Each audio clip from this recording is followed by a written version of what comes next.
चौथा अध्याय संत कुमार व्यास संवाद।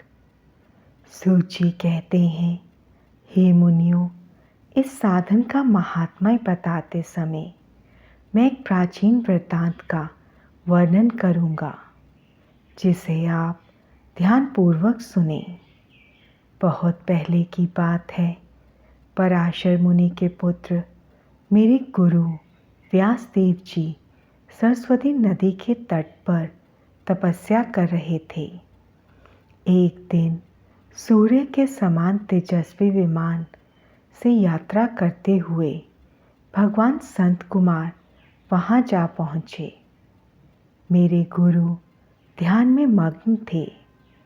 जागने पर अपने सामने संत कुमार जी को देखकर वे बड़ी तेजी से उठे और उनके चरणों का स्पर्श कर उन्हें अर्घ देकर योग्य आसन पर विराजमान किया। प्रसन्न होकर संत कुमार जी गंभीर वाणी में बोले, मुनि, तुम सत्य का चिंतन करो। सत्य तत्व का चिंतन ही श्रेय प्राप्ति का मार्ग है। इसी से कल्याण का मार्ग प्रशस्त होता है। यही कल्याणकारी है। यह जब जीवन में आ जाता है तो सब सुंदर हो जाता है। सत्य का अर्थ है सदैव रहने वाला। इस काल का कोई प्रभाव नहीं पड़ता। यह सदा एक समान रहता है।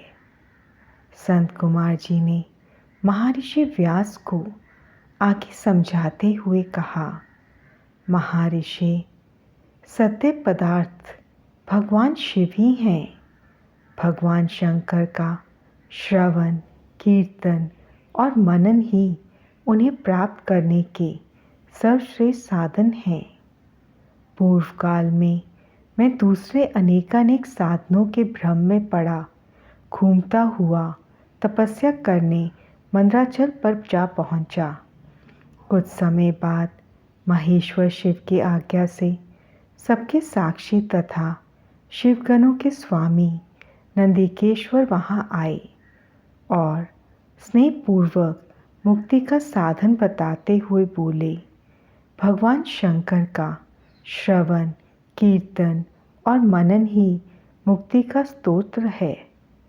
यह बात मुझे स्वयं देवादिदेव भगवान शिव ने बताई है।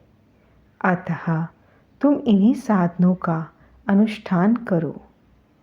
व्यास जी से ऐसा कहकर अनुगामियों सहित संत कुमार ब्रह्मधाम को चले गए।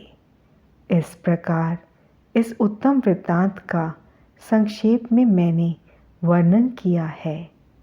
ऋषि बोले, सूत जी, आपने श्रवण, कीर्तन और मनन को मुक्ति का उपाय बताया है, किंतु जो मनुष्य इन तीनों साधनों में असमर्थ हो, वह मनुष्य कैसे मुक्त हो सकता है?